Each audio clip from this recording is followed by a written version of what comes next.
पंडित जी और यमदूत की कहानी। एक समय की बात है। एक बहुत ही ज्ञानी पंडित था। वह अपने एक बचपन के घनिष्ठ मित्र से मिलने के लिए किसी दूसरे गांव जा रहा था, जो कि बचपन से ही गूंगा व एक पैर से अपाहिज था। उसका गांव काफी दूर था और रास्ते में कई और छोटे छोटे गांव भी पड़ते थे। पंडित अपनी धुन में चला जा रहा था कि रास्ते में उसे एक आदमी मिल गया, जो दिखने में बड़ा ही हष्ट-पुष्ट था। वह भी पंडित के साथ ही चलने लगा। पंडित ने सोचा कि चलो अच्छा ही है, साथ साथ चलने से रास्ता जल्दी कट जाएगा। पंडित ने उस आदमी से उसका नाम पूछा तो उस आदमी ने अपना नाम महाकाल बताया। पंडित को ये नाम बड़ा अजीब लगा, लेकिन उसने नाम के विषय में और कुछ पूछना उचित नहीं समझा। दोनों धीरे धीरे चलते रहे। तभी रास्ता में एक गांव आया। महाकाल ने पंडित से कहा, तुम आगे चलो, मुझे इस गांव में एक संदेशा देना है। मैं तुमसे आगे मिलता हूँ। ठीक है कहकर पंडित अपनी धुन में चलता रहा। तभी एक भैंसे ने एक आदमी को मार दिया और जैसे ही भैंसे ने आदमी को मारा, लगभग तुरंत ही महाकाल वापस पंडित के पास पहुंच गया। चलते चलते दोनों एक दूसरे गांव के बाहर पहुंचे, जहां एक छोटा सा मंदिर था। ठहरने की व्यवस्था ठीक लग रही थी और क्योंकि पंडित के मित्र का गांव अभी काफी दूर था, साथ ही रात्रि होने वाली थी, सो पंडित ने कहा, रात्रि होने वाली है, पूरा दिन चले हैं, थकावट भी बहुत हो चुकी है, इसीलिए आज की रात हम इसी मंदिर में रुक जाते हैं। भूख भी लगी है, सो भोजन भी कर लेते हैं और थोड़ा विश्राम करके सुबह फिर से प्रस्थान करेंगे। महाकाल ने जवाब दिया, ठीक है, लेकिन मुझे इस गांव में किसी को कुछ सामान देना है, सो मैं देकर आता हूँ। तब तक तुम भोजन कर लो, मैं बाद में खा लूँगा। और इतना कहकर वह चला गया। लेकिन उसके जाते ही कुछ देर बाद उस गांव से धुआं उठना शुरू हुआ और धीरे धीरे पूरे गांव में आग लग गई थी। पंडित को आश्चर्य हुआ। उसने मन ही मन सोचा कि जहाँ भी ये महाकाल जाता है, वहाँ किसी न किसी तरह की हानि क्यों हो जाती है, जरूर कुछ गड़बड़ है। लेकिन उसने महाकाल से रात्रि में इस बात का कोई जिक्र नहीं किया। सुबह दोनों ने फिर से अपने गंतव्य की ओर चलना शुरू किया। कुछ देर बाद एक और गांव आया और महाकाल ने फिर से पंडित से कहा कि पंडित जी आप आगे चलें, मुझे इस गांव में भी कुछ काम है, सो मैं आपसे आगे मिलता हूँ। इतना कहकर महाकाल जाने लगा, लेकिन इस बार पंडित आगे नहीं बढ़ा, बल्कि खड़े होकर महाकाल को देखता रहा कि वह कहाँ जाता है और करता क्या है। तभी लोगों की आवाज़ें सुनाई देने लगी कि एक आदमी को सांप ने डस लिया और उस व्यक्ति की मृत्यु हो गई। ठीक उसी समय महाकाल फिर से पंडित के पास पहुंच गया, लेकिन इस बार पंडित को सहन न हुआ। उसने महाकाल से पूछ ही लिया कि तुम जिस गांव में भी जाते हो, वहां कोई न कोई नुकसान हो जाता है। क्या तुम मुझे बता सकते हो कि आखिर ऐसा क्यों होता है? महाकाल ने जवाब दिया, पंडित जी आप मुझे बड़े ज्ञानी मालूम पड़े थे, इसीलिए मैं आपके साथ चलने लगा था, क्योंकि ज्ञानियों का संग हमेशा अच्छा होता है। लेकिन क्या सचमुच आप अभी तक नहीं समझे कि मैं कौन हूँ? पंडित ने कहा, मैं समझ तो चुका हूँ, लेकिन कुछ शंका है, सो यदि आप ही अपना उपयुक्त परिचय दे दे तो मेरे लिए आसानी होगी। महाकाल ने जवाब दिया कि मैं यमदूत हूँ और यमराज की आज्ञा से उन लोगों के प्राण हरण करता हूँ जिनकी आयु पूर्ण हो चुकी है। हालांकि पंडित को पहले से ही इसी बात की शंका थी, फिर भी महाकाल के मुंह से ये बात सुनकर पंडित थोड़ा घबरा गया, लेकिन फिर हिम्मत करके पूछा कि अगर ऐसी बात है और तुम सचमुच ही यमदूत हो तो बताओ अगली मृत्यु किसकी है। यमदूत ने जवाब दिया कि अगली मृत्यु तुम्हारे उसी मित्र की है जिसे तुम मिलने जा रहे हो, और उसकी मृत्यु का कारण भी तुम ही होगे।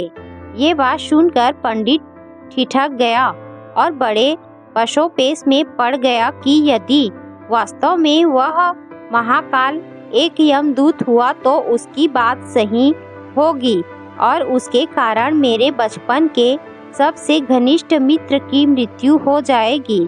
इसीलिए बेहतर यही है कि मैं अपने मित्र से मिलने ही ना जाऊं। कम से कम मैं तो उसकी मृत्यु का कारण नहीं बनूंगा। तभी महाकाल ने कहा कि तुम जो सोच रहे हो वो मुझे भी पता है, लेकिन तुम्हारे अपने मित्र से मिलने ना जाने के विचार से नीति नहीं बदल जाएगी। तुम्हारे मित्र की मृत्यु निश्चित है और वह अगले ही कुछ ही क्षणों में घटित होने वाली है। महाकाल के मुख से ये बात सुनते ही पंडित को झटका लगा, क्योंकि महाकाल ने उसके मन की बात जान ली थी, जो कि किसी सामान्य व्यक्ति के लिए तो संभव ही नहीं थी। फलस्वरूप पंडित को विश्वास हो गया कि महाकाल सचमुच यमदूत ही हैं। इसीलिए वह अपने मित्र की मृत्यु का कारण न बने, इस हेतु वह तुरंत पीछे मुड़ा और फिर से अपने गांव की तरफ लौटने लगा। परंतु जैसे ही वह मुड़ा, सामने से उसे उसका मित्र उसी की ओर तेजी से आता हुआ दिखाई दिया, जो कि पंडित को देखकर अत्यधिक प्रसन्न लग रहा था। अपने मित्र के आने की गति को देख पंडित को ऐसा लगा जैसे कि उसका मित्र काफी समय से उसके पीछे पीछे ही आ रहा था, लेकिन क्योंकि वह बचपन से ही गूंगा व एक पैर से अपाहिज था, इसीलिए न तो पंडित तक पहुंच पा रहा था और न ही पंडित को आवाज देकर रोक पा रहा था। लेकिन जैसे ही वह पंडित के पास पहुंचा, अचानक न जाने क्या हुआ और उसकी मृत्यु हो गई। पंडित हक्का बक्का सा आश्चर्य भरी नजरों से महाकाल की ओर देखने लगा, जैसे कि पूछ रहा हो कि आखिर क्या हुआ उसके मित्र को। महाकाल पंडित के मन की बात समझ गया और बोला, तुम्हारा मित्र पिछले गांव से ही तुम्हारे पीछे पीछे आ रहा था, लेकिन तुम समझ ही सकते हो कि वह अपाहिज व गूंगा होने की वजह से ही तुम तक नहीं पहुंच सका। उसने अपनी सारी ताकत लगाकर तुम तक पहुंचने की कोशिश की, लेकिन बुढ़ापे में बचपन जैसी शक्ति नहीं होती शरीर में, इसीलिए हृदयाघात की वजह से तुम्हारे मित्र की मृत्यु हो गई और उसकी वजह हो तुम, क्योंकि वह तुमसे मिलने हेतु तुम तक पहुंचने के लिए ही अपनी सीमाओं को लांघते हुए तुम्हारे पीछे भाग रहा था। अब पंडित को पूरी तरह से विश्वास हो गया कि महाकाल सचमुच ही यमदूत हैं और जीवों के प्राण हरण करना ही उसका काम है। चूंकि पंडित एक ज्ञानी व्यक्ति था और जानता था कि मृत्यु पर किसी का कोई बस नहीं चल सकता, वह सभी को एक न एक दिन मरना ही है। इसीलिए उसने जल्दी ही अपने आप को संभाल लिया, लेकिन सहसा ही उसके मन में अपनी स्वयं की मृत्यु के बारे में जानने की उत्सुकता हुई। इसीलिए उसने महाकाल से पूछा, अगर मृत्यु मेरे मित्र की होनी थी तो तुम शुरू से ही मेरे साथ क्यों चल रहे थे। महाकाल ने जवाब दिया, मैं तो सभी के साथ चलता हूँ और हर क्षण चलता रहता हूँ। केवल लोग मुझे पहचान नहीं पाते क्योंकि लोगों के पास अपनी समस्याओं के अलावा किसी और व्यक्ति, वस्तु या घटना के संदर्भ में सोचने या उसे देखने समझने का समय ही नहीं है। पंडित ने आगे पूछा, तो क्या तुम बता सकते हो कि मेरी मृत्यु कब और कैसे होगी? महाकाल ने कहा, हालांकि किसी सामान्य जीव के लिए ये जानना उपयुक्त नहीं है, क्योंकि कोई भी जीव अपनी मृत्यु के संदर्भ में जानकर व्यथित ही होता है। लेकिन तुम ज्ञानी व्यक्ति हो और अपने मित्र की मृत्यु को जितनी आसानी से तुमने स्वीकार कर लिया है, उसे देख मुझे ये लगता है कि तुम अपनी मृत्यु के बारे में जानकर भी व्यथित नहीं होगे। सो तुम्हारी मृत्यु आज से ठीक 6 माह बाद आज ही के दिन, लेकिन किसी दूसरे राजा के राज्य में फांसी लगने से होगी। और आश्चर्य की बात यह है कि तुम स्वयं खुशी से फांसी को स्वीकार करोगे। इतना कहकर महाकाल जाने लगा, क्योंकि अब उसके पास पंडित के साथ चलते रहने का कोई कारण नहीं था। पंडित ने अपने मित्र का यथास्थिति जो भी कर्मकांड संभव था किया और फिर से अपने गांव लौट आया। लेकिन कोई व्यक्ति चाहे कितना भी ज्ञानी क्यों ना हो, अपनी मृत्यु के संदर्भ में जानने के बाद कुछ तो व्यथित होता ही है और उस मृत्यु से बचने के लिए कुछ ना कुछ तो करता ही है। सो पंडित ने भी किया। चूंकि पंडित विद्वान था, इसीलिए उसकी ख्याति उसके राज्य के राजा तक थी। उसने सोचा कि राजा के पास तो कई ज्ञानी मंत्री होते हैं और वे उसकी इस मृत्यु से संबंधित समस्या का भी कोई ना कोई समाधान तो निकाल ही देंगे। इसीलिए वह पंडित राजा के दरबार में पहुंचा और राजा को सारी बात बताई। राजा ने पंडित की समस्या को अपने मंत्रियों के साथ बांटा और उनसे सलाह मांगी। अंत में सभी की सलाह से ये तय हुआ कि यदि पंडित की बात सही है तो जरूर उसकी मृत्यु 6 महीने बाद होगी। लेकिन मृत्यु तब होगी जब कि वह किसी दूसरे राज्य में जाएगा। यदि वह किसी दूसरे राज्य में जाए ही ना तो मृत्यु नहीं होगी। ये सलाह राजा को भी उपयुक्त लगी। सो उसने पंडित के लिए महल में ही रहने हेतु उपयुक्त व्यवस्था करवा दी। अब राजा की आज्ञा के बिना कोई भी व्यक्ति उस पंडित से नहीं मिल सकता था, लेकिन स्वयं पंडित कहीं भी आ जा सकता था ताकि उसे ये ना लगे कि वह राजा की कैद में है। हालांकि वह स्वयं ही डर के मारे कहीं आता जाता नहीं था। धीरे धीरे पंडित की मृत्यु का समय नजदीक आने लगा और आखिर वह दिन भी आ गया जब पंडित की मृत्यु होनी थी। तो जिस दिन पंडित की मृत्यु होनी थी, उससे पिछली रात पंडित डर के मारे जल्दी ही सो गया ताकि जल्दी से जल्दी वह रात और अगला दिन बीत जाए और उसकी मृत्यु टल जाए। लेकिन स्वयं पंडित को नींद में चलने की बीमारी थी और इस बीमारी के बारे में वह स्वयं भी नहीं जानता था। इसीलिए राजा या किसी और से इस बीमारी का जिक्र करने अथवा किसी चिकित्सक से इस बीमारी का इलाज करवाने का तो प्रश्न ही नहीं था। चूंकि पंडित अपनी मृत्यु को लेकर बहुत चिंतित था और नींद में चलने की बीमारी का दौरा अक्सर तभी पड़ता है जब ठीक से नींद नहीं आ रही होती। सो इस रात पंडित रात को नींद में चलने का दौरा पड़ा। वह उठा और राजा के महल से निकलकर अस्तबल में आ गया। चूंकि वह राजा का खास मेहमान था, इसीलिए किसी भी पहरेदार ने उसे ना तो रोका ना किसी तरह की पूछताछ की।